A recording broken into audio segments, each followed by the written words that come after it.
Nanak, Kabir, and others. These cassettes of the Gita are being presented for self-realization for seekers everywhere.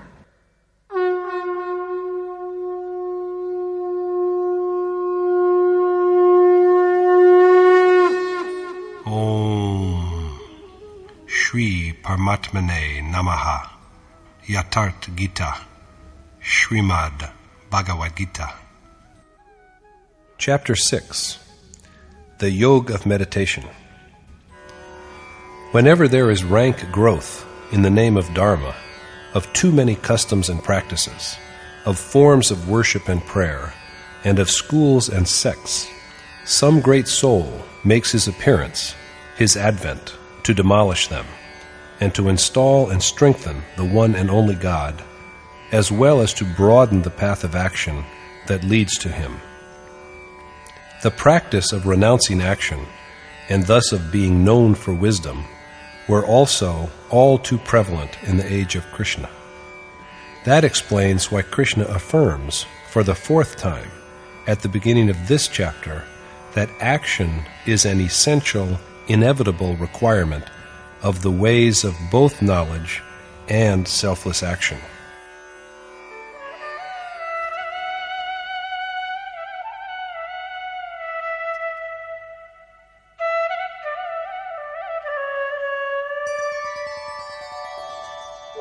Anashritah karma phalam karyam karma karoti yah Sasannyasi cha yogi cha na niragnir na chakriyah. The Lord said, "The man who performs the ordained task without desiring its fruits, rather than the one who just gives up lighting the sacred fire or action, is a sannyasi and a yogi." Krishna insists that only that man who has made true renunciation or achieved yoga engages in the one action that is worthy of doing with absolutely no desire for any rewards. No one becomes a sannyasi or a yogi by just desisting from the ordained action. There are many kinds of work, but out of them, the action which is fit to be undertaken and which is ordained is only one. And this one action is yagya, which means worship, the one means for the attainment of God. The practice of it is action, and the man who does it is a sannyasi and a yogi. If a man has just stopped lighting fire, or tells himself complacently that he has no use for action because he possesses self-knowledge, he is neither a sannyasi nor a doer of selfless action. Krishna further speaks about this. Yam sannyāsamiti prahu yogam tam vidhi pandava nayya sannyasta sankalpo yogi bhavati kaśchana. Remember, O Arjun, that yoga, selfless action, is the same as renunciation, knowledge. For no man can be a yogi without a total rejection of desire. What we know as renunciation is also yoga, for no man can be a yogi without giving up all his desires. In other words, sacrifice of desire is essential for men who have chosen either of the two ways. Superficially, it appears so easy, for all that we need to do in order to become a yogi sannyasi is to claim that we are free from desire. But according to Krishna, it is by no means so. Arurukshor munir yogam karma karanamuchyate yogarudhasya tasyaiva shamah karanamuchyate. Whereas selfless action is the means for the contemplative man who wishes to achieve yoga, a total absence of will is the means for one who has attained to it. Performance of action to achieve yoga is the way for the reflective man who aspires to selfless action. But when repeated practice of the deed gradually brings one to the stage at which the final outcome of selfless action emerges, absence of all desire is the means. One is not rid of desire before this stage. And Yada hinendriyartheshu na karma swanushajyate sarva sankalpa sannyasi yoga rudhastadochyate. a man is said to have achieved yoga when he is unattached to both sensual pleasure and action. This is the stage when a man is not given to sensual pleasure nor to action. When the culmination of yoga is once reached, who is there beyond to strive and look for?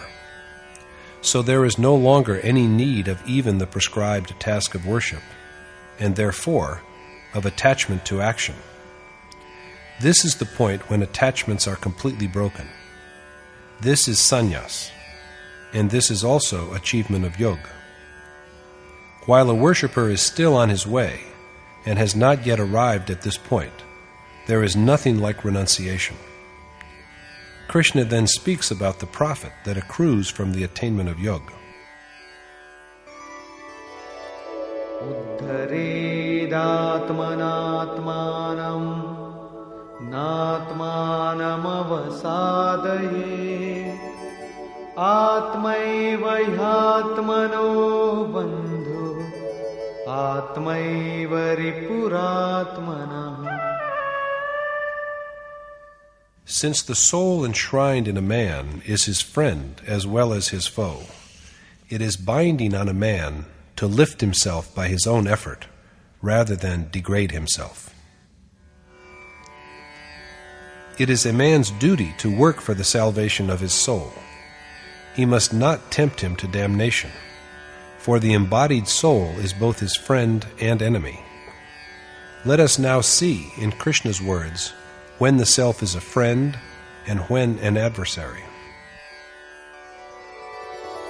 Bandhuratmatmanastasya yenatmaivatmana jitah anatmanastu shatrutve vartetatmaiva shatruvat. The self is a friend to the man who has overcome his mind and senses, but he is an enemy to one who has failed to do so. To the man who has vanquished his mind and senses, the soul within is a friend, but to the man who has not subdued his mind and senses, he is an enemy. In the 5th and 6th verses, Krishna thus insists repeatedly that a man should redeem his self by his own effort. He must not degrade him because the self is a friend. Besides him, besides the self, there is neither any friend nor any enemy. It is so because if a man has restrained his mind and senses, his soul acts as a friend and brings him the highest good. But if a man's mind and senses are not restrained, his soul turns into an enemy that drags him to rebirth in lower forms of life and to endless misery. Men are fond of saying, "I am soul, so there is nothing for us to worry about." We cite evidence from the Gita itself. Is not it said there, we ask, that weapons cannot pierce and fire cannot burn and wind cannot wither the self? He, the deathless, immutable, and universal, is therefore me. Believing so, we pay little heed to the warning in the Gita that this soul within us can also descend to an inferior, degraded level. Fortunately, however, he can also be saved and elevated. And Krishna has made known to Arjuna the action which is worthy of being done and which leads the soul to absolution. The following verse indicates the qualities of a benign, friendly self.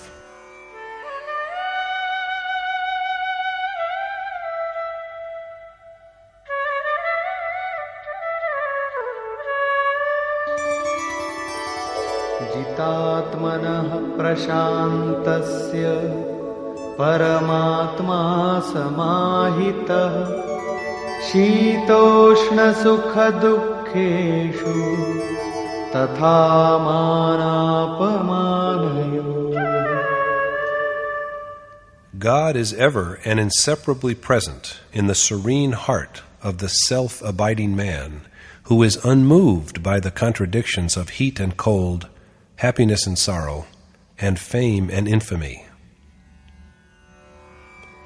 God dwells inextricably in the heart of the man who rests in his own self and reacts evenly to the dualities of nature, such as heat and cold, pain and pleasure, and honor and humiliation. Perfect repose flows through one who has conquered the mind along with the senses. This is the stage when the soul is liberated. ज्ञानविज्ञानतृप्तात्मा कूटस्थो विजितेन्द्रियः युक्त इत्युच्यते योगी समलोष्टाश्मकाञ्चनः. The yogi, whose mind is quenched with knowledge, both divine and intuitive, whose devotion is steady and constant, who has conquered his senses well, and who makes no distinction between objects ostensibly as different as earth, rock, and gold, is said to have realized God. The yogi who has achieved this state is said to be endowed with yoga. He has reached the crowning point of yoga, which Yogeshwar Krishna has portrayed in verses 7 through 12 in chapter 5. Perception of God and the consequent enlightenment are knowledge. The worshipper is but groveling in the mire of ignorance if there is even the slightest distance between him and the adored God, and the desire to know him remains unfulfilled. What is called intuitive knowledge, Vigyan, here is knowledge of God's functioning through things, acts, and relations, that is, the manifest universe, which reveal how he is all-pervading, how he prompts, how he guides innumerable souls simultaneously, and how he is knower of all times, past, present, and future. He begins to guide from the very moment when he makes his advent in a heart as the revered one, but the worshipper is unable to know this at the initial stage. It is only when he has reached the culmination of his contemplative exercise that he gains full awareness of God's ways. This is Vigyan. The heart of the man who is accomplished in yoga is satiated with this achievement, combined with his knowledge of God and accurate insight. Continuing with his account of this adept in yoga, Krishna adds, सुहृन्मित्रार्युदासीन मध्यस्थद्वेष्य बन्धुषु साधुष्वपि च पापेषु समबुद्धिर्विशिष्यते. That man is indeed superior, who views all with an equal mind, friends and foes, the antagonistic, indifferent, neutral or jealous, kinsmen, and the righteous, as well as sinners. After perception of God, a sage is both equal and even-minded. Krishna said in the last chapter that realized sages, who are blessed with knowledge and discrimination, regard with an impartial eye a Brahmin, an outcast, and animals so diverse as a cow, a dog, and an elephant. The verse under discussion complements what was said before. That man is doubtlessly a man of excellence, who looks equally at all kinds of people, from the highest to the lowest, from the most virtuous to the most wicked, and from the most loving to the most malicious, irrespective of their feelings for him. He looks at the course of souls within them, rather than at their external deeds. The only difference he therefore sees between diverse beings is that while some have ascended to higher steps and gotten close to the state of purity, others have lagged behind and are still lingering on the lower steps. All the same, he sees the capacity for salvation in all. In the next 5 verses, Krishna describes how a man comes to the possession of yoga, how he practices yajna, the nature of the place where the deed is performed, the seat and the posture of the worshipper, the laws which regulate his food and recreation, and sleep and wakefulness, and the quality of effort required for the accomplishment of yoga. The Yogeshwar has done this so that we too are enabled to perform the appointed deed of yajna by following his precepts. A brief review of the relevant points is necessary at this stage. Yajna was named in chapter 3, and Krishna said that yajna is the ordained action.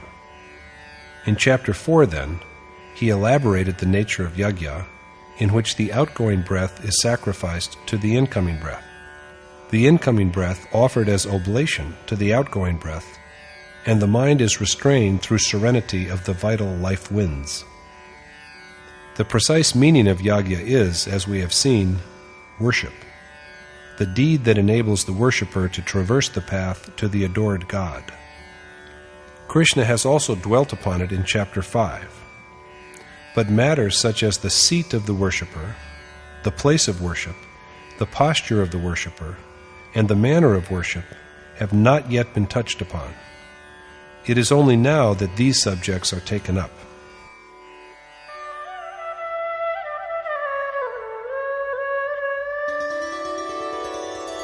Yogi yunjita satatam atmanam rahasi sthitah ekaki yata chittatma nirashira parigraha. The yogi, engaged in self-conquest, should devote himself to the practice of yoga in loneliness in a secluded place, controlling his mind, body, and senses, and rid of desire and acquisitiveness. Being all alone in a place where there are no distractions, restraint of mind, body, and senses, and a complete rejection of attachments are all essential for a man who is engaged in the task of self-realization. The following verse contains an account of the place and the seat which are conducive to the exercise. Shuchau deshe pratisthapya sthiramasana atmanah natyuchritam nati nicham chailajina kushottaram. At a clean spot, he should devise a seat of kush grass or deerskin covered with a piece of cloth, which is neither too high nor too low. Cleanliness of place is a question of sweeping and wiping it to keep it neat and tidy. In such a clean place, the worshipper should make for himself a seat of grass or deerskin, on top of which there is spread a cover of fabric such as silk or of wool. However, the seat may also be just a simple wooden board. But whatever it is, it should be firm and neither too high nor too low. The intent behind all this is that something should be spread on the ground to cover it. It may be anything: skin, a mat, a piece of any kind of cloth, or even a wooden plank. It is important that the seat is not shaky. Again, it should be neither too high from the ground nor too low. My revered teacher, Maharajaji, used to sit on a seat that was about 5 inches high. Once, it so happened that some devotees got him a marble seat that was about a foot high. Maharajaji sat on it only once and said, "No, this is too high. A sadhu should not sit too high. It only makes them vain." That does not mean, though, that they should sit too low either, for that gives rise to a sense of inferiority, of contempt for oneself. So he had the marble seat put away in the forest. Maharajaji never went there, and neither does anybody else now. That really was an exercise in a practical lesson by the great man. So the seat of a worshipper should not be too high. If it is too high, vanity will overtake him even before he commences the task of divine adoration. After thus cleaning a spot and making a firm and reasonably elevated seat on it,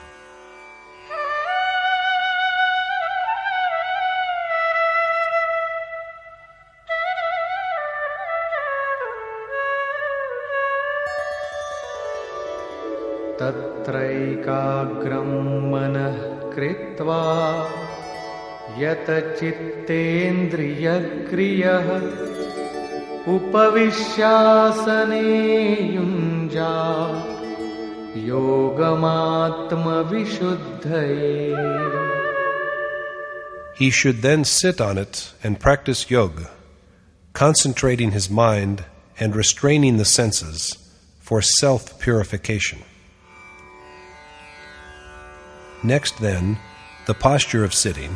According to the provision, meditation is done in a sitting posture.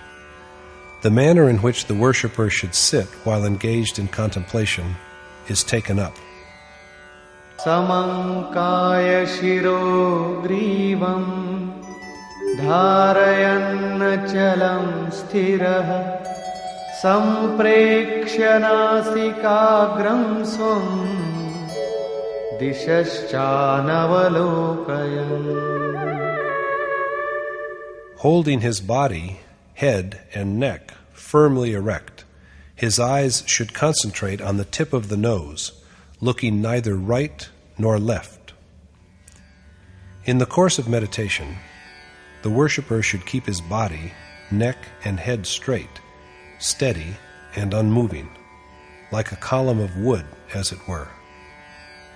Sitting erect and firm like this, he should keep his eyes fixed on the tip of his nose.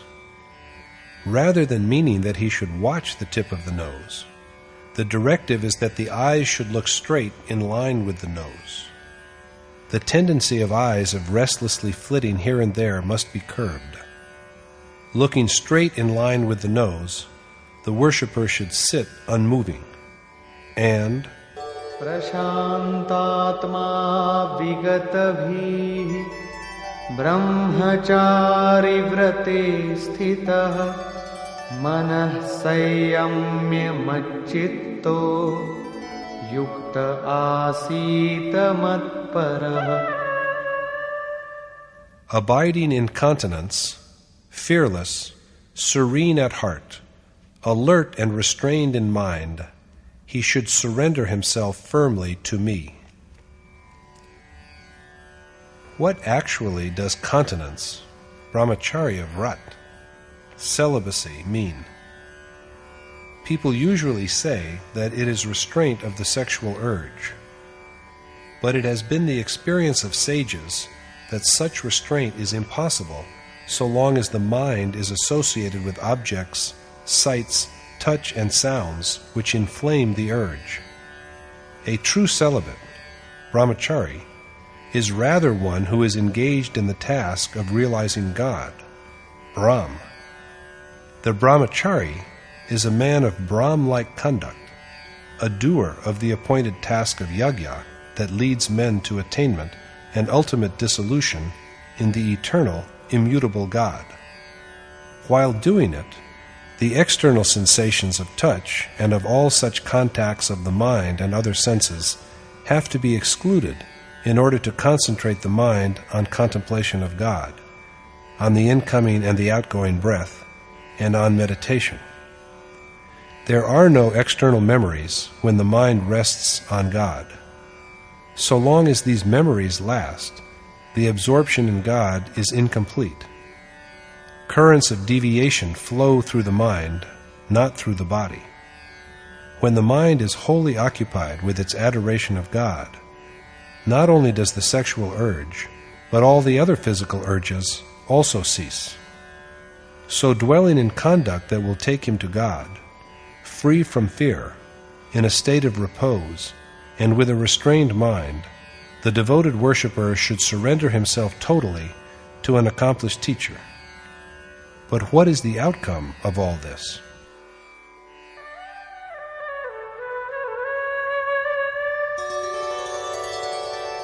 Yunjannevam sadatmanam yogi niyatamanasah shantim nirvana parama matsamstham adhigacchati. The yogi with a restrained mind, who thus meditates on me incessantly, at last attains to the sublime peace that dwells in me. The yogi who thus always reflects on Krishna, an ideal accomplished teacher who dwells in God, with a controlled mind achieves his sublime peace. So Arjuna is told to constantly devote himself to the task. The treatment of the subject is now almost complete. In the next 2 verses, Krishna then points out the importance of physical discipline, regulated food, and recreation for the worshipper who aims at the conquest of ultimate bliss.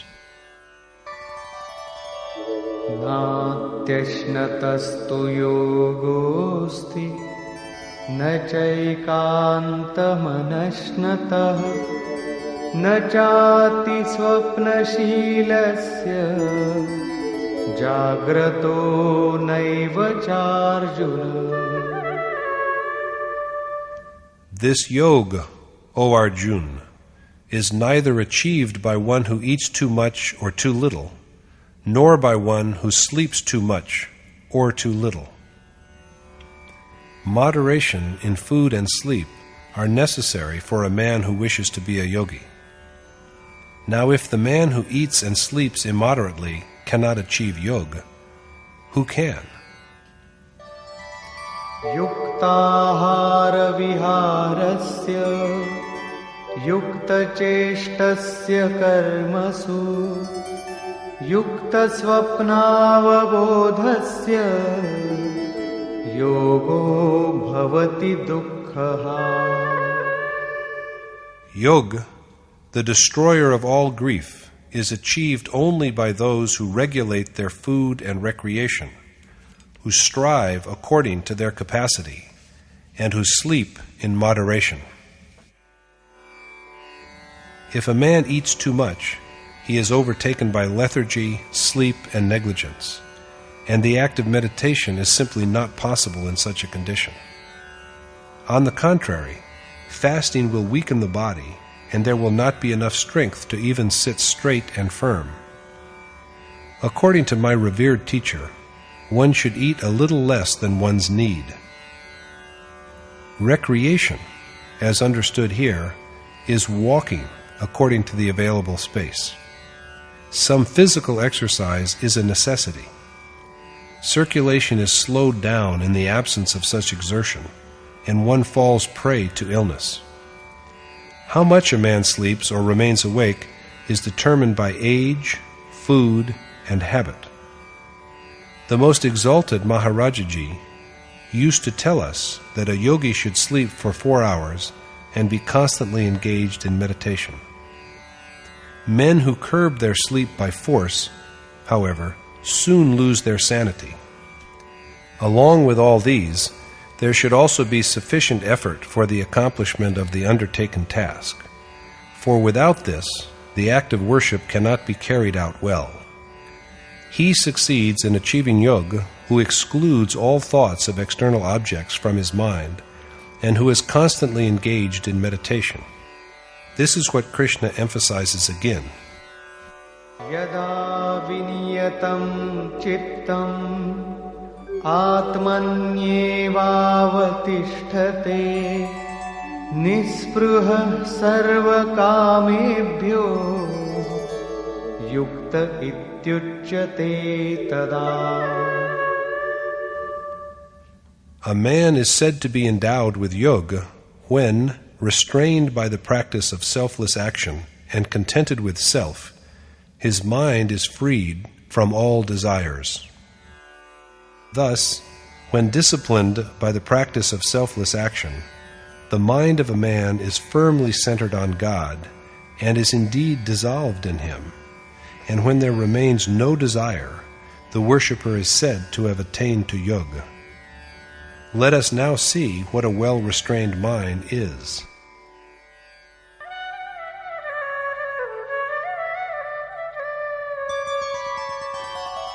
Yatha deepo nivatastho nengate sopama smrita yogino yata chittasya yunjato yogamatmana. An analogy is usually drawn between the lamp whose flame does not flicker because there is no wind and the fully restrained mind of a yogi engaged in contemplation of God. When a lamp is kept where there is not a whiff of air, its wick burns steadily and the flame goes straight up. It does not tremble. So it is used as a simile for the subdued mind of a yogi who has completely given himself up to God. However, the lamp is just an illustration. The kind of lamp that is spoken of here is now going almost out of use. So let us take yet another example. When a stick of incense is burnt, its smoke rises straight up if it is undisturbed by wind. But this again is no more than an analogy between smoke and the mind of a yogi. True that the mind has been conquered and restrained, but it is still there. What spiritual splendor is realized when the restrained mind also is dissolved?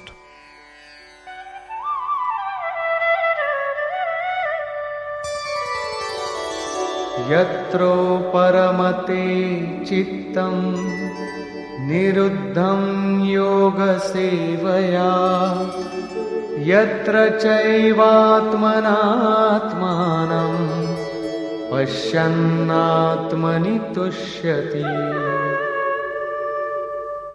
In the state in which even the yoga-restrained mind is dissolved by a direct perception of God, he, the worshipper, rests contented in his self. This state is achieved only by a constant and long practice of yoga. In the absence of such exercise, there can be no restraint of the mind. So when the intellect, the refined mind that has been curbed by yoga, also ceases to be because it is absorbed in God, the worshipper perceives Him through his self and abides with contented happiness in his own self. He apprehends God, but he dwells contented in his soul. In the moment of attainment, he sees God face to face, as it were, but the very next moment he finds his own self overflowing with the eternal glories of that God. God is immortal, constant, unmanifest, and vital, and now the worshipper's soul also is imbued with these divine attributes. True, but now it is also beyond thought. So long as desire and its urges exist, we cannot possess the self. But when the mind is restrained and then dissolved by direct perception, the very next moment after the visionary experience, the embodied soul is endowed with all the transcendental qualities of God. And it is for this reason that the worshipper now lives happily and contented in his own self. This self is what he really is. This is the point of crowning glory for him. The idea is further developed in the next verse.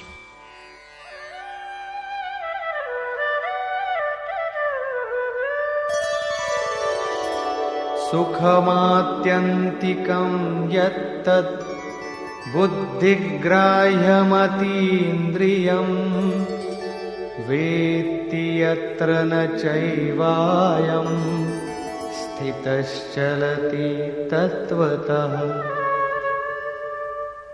After knowing God, he, the yogi, dwells forever and unwavering in the state in which he is blessed with the eternal, sense-transcending joy that can be felt only by a refined and subtle intellect.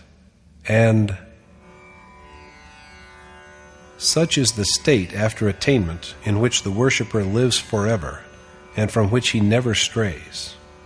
Moreover, Yam labdhva chaparam labham manyate nadhikam tatah yasmin sthito na dukkhena gurunapi vichalyate. in this state in which he believes that there can be no greater good than the ultimate peace he has found in God, he is unshaken by even the direst of all griefs. After he is once blessed with God's transcendental peace, settled firmly in the state of his realization, the yogi is freed from all grief, and now even the most painful sorrow cannot affect him. It is so because the mind that feels is now itself dissolved. So,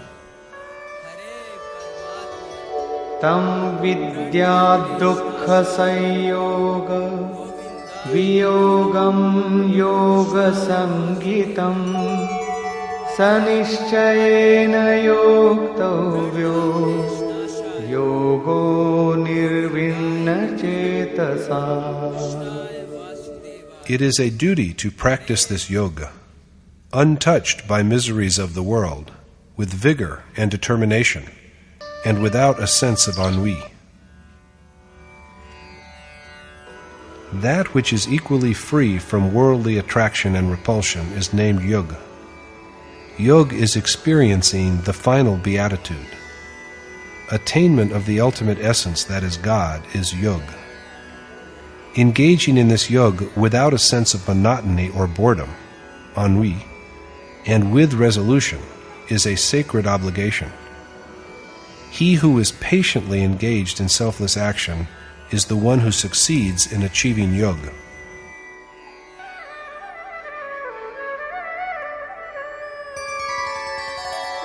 Sankalpa prabhavan kaman styaktva sarvan sheshatah manasaivendriya gramam viniyamya samantatah.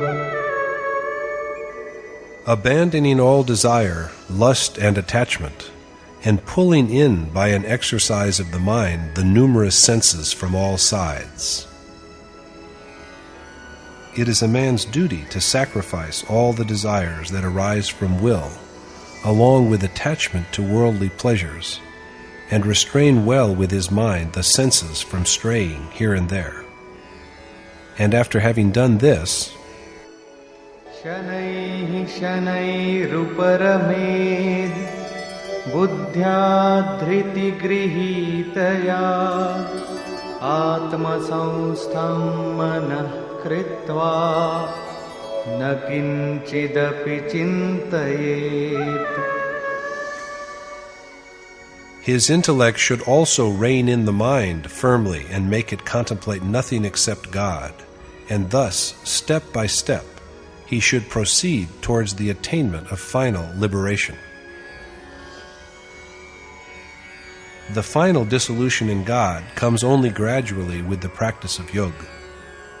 When the mind is fully under control, the self is united with the Supreme Spirit. However, at the beginning, when the worshipper has just set out on the path, he has to concentrate his mind patiently on and think of nothing else except God. The way of this spiritual enterprise is that attainment comes only with constant application. But at the outset, the mind is restless and refuses to stay at one point. This is what Yogeshwar Krishna speaks of now.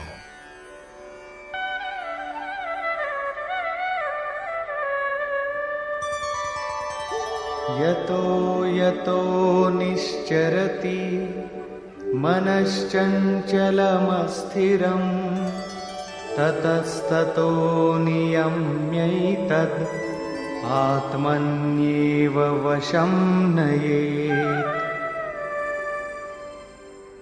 Doing away with the causes that make the inconstant and fickle wander among worldly objects, he should devote his mind to God alone.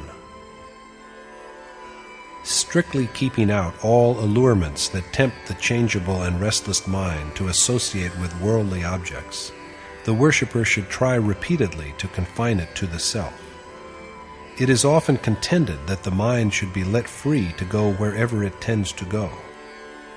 After all, where else can it go except to nature, which is also a creation of God? So if it roams amidst nature, it is not transgressing the bounds of God. But according to Krishna, this is a misconception. There is no room for such beliefs in the Gita. It is Krishna's injunction that the very organs through which the mind strays here and there should be curbed in order to devote it solely to God. Restraint of mind is possible. But what is the consequence of this restraint?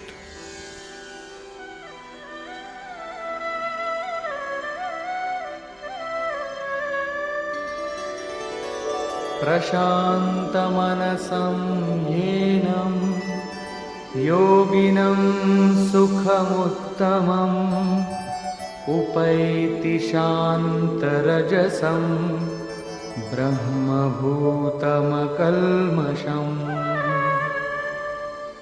The most sublime happiness is the lot of the yogi whose mind is at peace, who is free from evil, whose passion and moral blindness have been dispelled, and who has become one with God. Nothing is superior to the happiness that comes to this yogi, for this is the happiness that results from identity with God. And this ultimate bliss comes only to that man who is perfectly at peace in his heart and mind, free from sin, and whose property of passion and moral blindness has been subdued. The same idea is stressed again.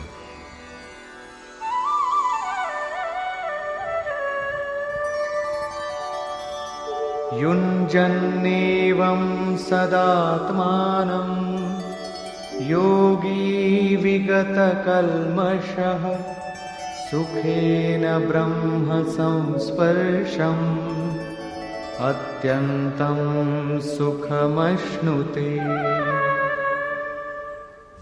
Thus, constantly dedicating his self to God, the immaculate yogi experiences the eternal bliss of realization.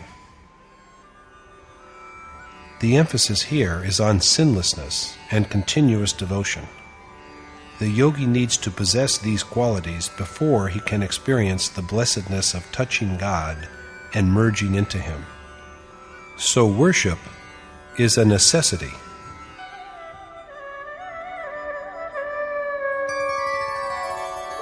Sarvabhutastamatmanam Sarvabhutani Chatmani Ikshate Yoga Yuktatma Sarvatra Samadarshana.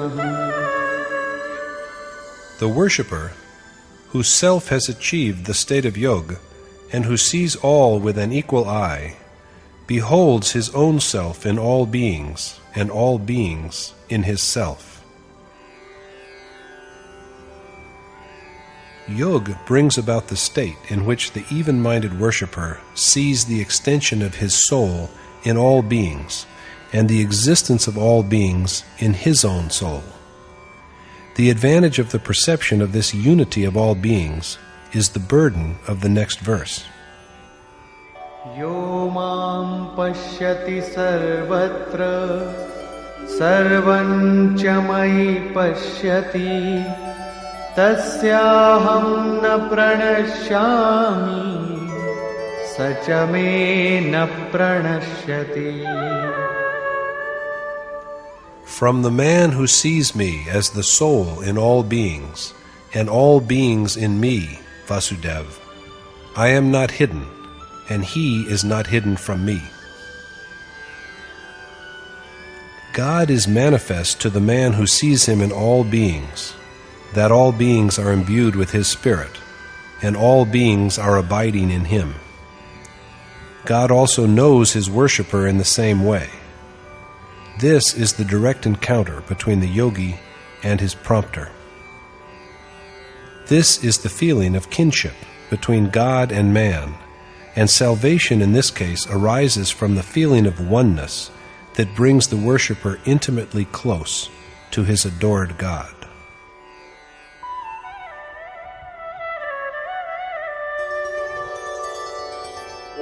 सर्वभूतस्थितं यो मां भजत्येकत्वमास्थितः सर्वथा वर्तमानोऽपि स योगी मयि वर्तते. The even-minded yogi who has known the unity of the individual soul and the Supreme Spirit, who adores me, Vasudev, the soul in all beings, abides in me no matter whatsoever he does. The yogi who realizes the unity of the individual soul and the Supreme Spirit has risen above plurality and known the unity that binds the whole universe. With this unified vision, he contemplates God and none else, for there is no one except God left for him. Whatever mantle of ignorance covered him is now dissolved, so whatever he does with the thought of God.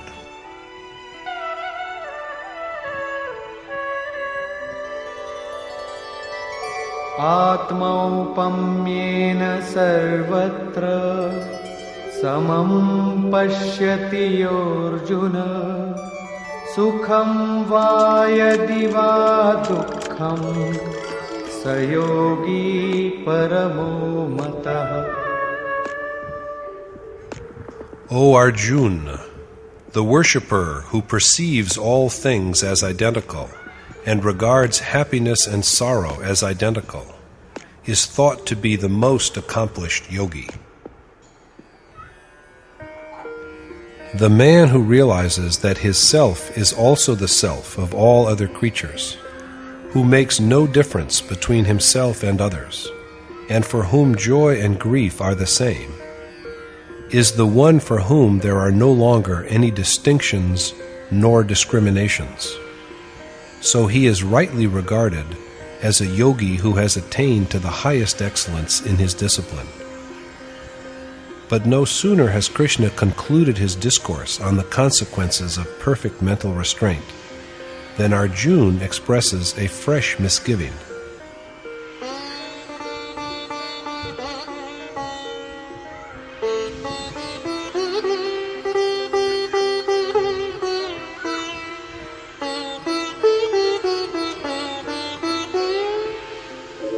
योऽयं योगस्त्वया प्रोक्तः साम्येन मधुसूदन एतस्याहं न पश्यामि चञ्चलत्वात् स्थितिं स्थिराम्. Arjuna said, "Since the mind is so restless, I cannot see, O Madhusudan, that it can dwell steadily and long in the way of knowledge which you have expounded to me as equanimity." Arjuna feels helpless. With his fickle and inconstant mind, he can foresee no prospect of a steady and constant adherence to the path of knowledge, which Krishna has represented to him as the capacity to view all things equally.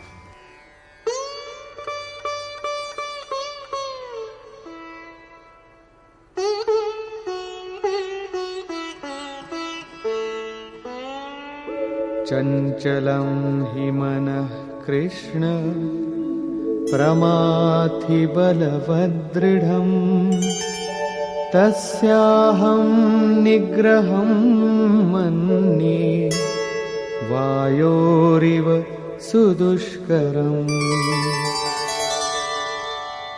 For I find restraining the mind as difficult as restraining the wind, because it is equally restless, turbulent, and mighty.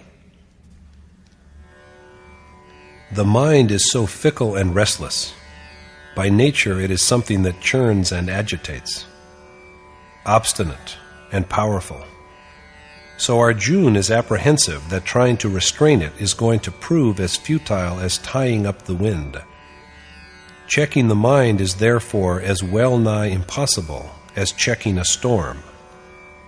At this, Krishna says,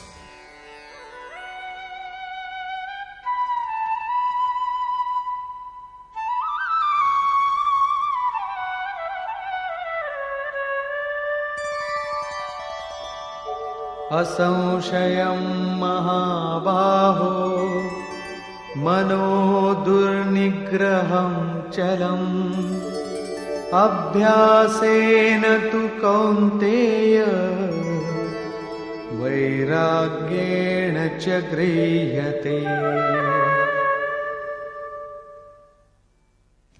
The Lord said, "The mind is, O the mighty-armed Arjuna, doubtlessly fickle and hard to restrain, but it is disciplined, O son of Kunti, by perseverance of effort and renunciation." Arjuna is here referred to as mighty-armed because he is capable of great accomplishment. The mind is indeed restless and most difficult to subdue, but as Krishna tells him, it is restrained by constant effort and giving up of all desire. Repeated endeavor to keep the mind steadily fixed on the object to which it should be dedicated is meditation, abhyas, whereas renunciation is the sacrifice of desire